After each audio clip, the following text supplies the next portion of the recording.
I'm like, okay, where can I go from here? I like to immediately start thinking about like what's next. Oh, you say giving birth.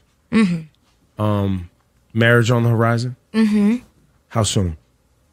Less than 5 years? Yeah. Yeah. You told me your fans were ready for this album, and you're very relieved of how it's being received. You know what I've been wanting to make for a very long time. A little bit more like what's in here, you know? What's in like me as a person. So seeing them understand it, it's really nice, yeah.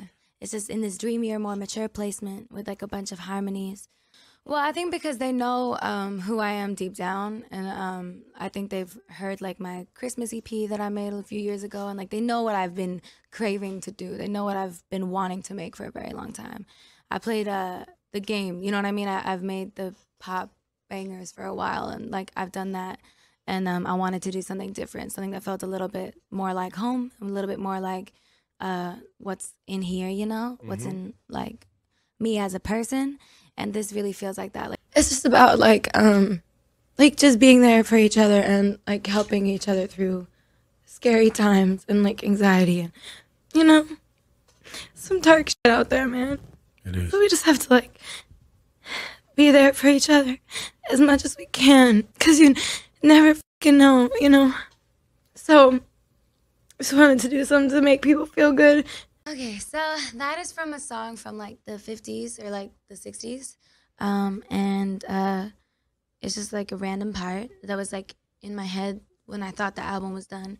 And I was like, you know what, maybe we could do something with this, like chop it up and make a beat out of it or something, like sample, do some dope, like old school, whatever. So I went in the booth and I sang it a cappella. And I came out and I was with Max and Ilya and Savan. And Max was like, we're not touching that. He was like, that's just leave exactly how that is. And then we looked it up to see who had written it, because we were like, we're obviously gonna have to figure this out later. Yeah. And Charlie Colello, who happened to be one of my grandpa's closest friends from Florida, wrote on that song with Bob Gaudio. Felt like he was like a straight spiritual saying connection. Hi to me. Yeah, I was a mess. When you sit down with somebody like Pharrell, because Pharrell's on what, 7 records on here, I think? Yeah. Is it one way that you guys work together? Well, the way Pharrell works, he's such a genius. When we first started working together, he'd be like, we'd talk about your personal life a little bit, and we would be talking, and we'd be mid-conversation, and he would start playing a chord progression. And I'd be like, what the is this man doing? And in 40 minutes, we had something going. We called you to celebrate you and all this amazing music you put on Ariana Grande's album, man. I'm super grateful because I keep coming into contact with these like really special and rare like people who like inspire me and push me to like try to create a canvas for their Mona Lisa. Talk about this voice on this young lady, because you've worked with a lot of voices. The vocal acrobatics that she's capable of is pretty unprecedented, bro. Naturally, she's a student and is a quick study. Like vocal arrangement is my favorite thing in the world, and being able to do that and just like keep it chill and easy and smooth and bouncy and have them really fuck with it, I'm so grateful. I just wanted to celebrate her and be able to do something beautiful. How much time did you have to prepare? Like 15 minutes. They were like, girl, room, now, let's go. They were like, come on, you're doing this. I was like, oh my God. And I was crying. And we were all like, ah. The background singers, those women are so sweet. I love them so much. I'm sad I didn't get their numbers. They're the nicest. We had so much fun. So, just wanted to do something to make people feel good. Mental health is so important. People don't pay enough mind to it because we have things to do. You try not to give in to fear, because obviously that's the whole point of being here. That was the point of finishing my tour. It was to set an example for my fans who were fearless enough to show up to the shows. Like, are you kidding? Are you going to hyphenate your last name? Are you going to be like Ariana Grande Davidson? Will your professional name become Ariana Grande Davidson? I don't know. I feel like I'd like to eventually just be Ariana. Yeah. You know what I mean? I'm Parmesan.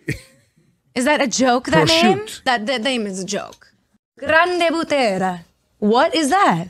I want to say on behalf of, I think, everybody who listened to this, thank you. Thank you guys so much for having me. But you're an artist that's always paid respect and homage. Well, thank you. So I know that was probably nerve-wracking too a little bit. Yeah, of course. I tried to be respectful, of course. You know, I wanted to celebrate her and not like have the, you know what I mean? Like Some negative cloud over it. Yeah, I wanted to not have it be misinterpreted. Appreciative that you're sharing with us today. I mean, you're here now because you're not working and touring. Yeah. And when you record here in New York, or you record? Well, I usually record in LA, but I'm gonna record in New York like next month. And then just like experiment and have fun. I just get the itch, like when I drop an album, I start a new one immediately. Because like once I've like given birth, I'm like, all right, let's like figure it out. You know what I mean? Like, we love you. Yeah, love. You've been through not only personal stuff with the relationship, but what took place in Manchester also was heavy, heavy, heavy stuff for the world. You haven't shied away of trying to heal and contribute your spirit and soul to helping everybody keep their heads up and stay strong. I was saying that you went and had sat and had therapy and have really been working through recovering from what took place in Manchester with your fans, with your family, with yourself. People don't pay enough mind to it because we have things to do. You try not to give in to fear because obviously that's the whole point of being here. I saw you last night on Fallon, crushing it with the Roots, your Aretha Franklin tribute. As a vocalist, how tough is a moment like that when you're going to tribute one of the greatest? It's hard. Well, it's hard, and it's emotional. And I was when I was rehearsing it with them backstage, I was like crying. It's very hard, but I was like, this is coming from a place of love, and you know, Questlove's here holding my hand and telling me it's okay. And he's the greatest, right? Quest is the best. The best. He's so sweet. He was like, girl. He was like, you have to do this. You know, we live in a time right now where everybody's like so culturally sensitive, cultural appropriation.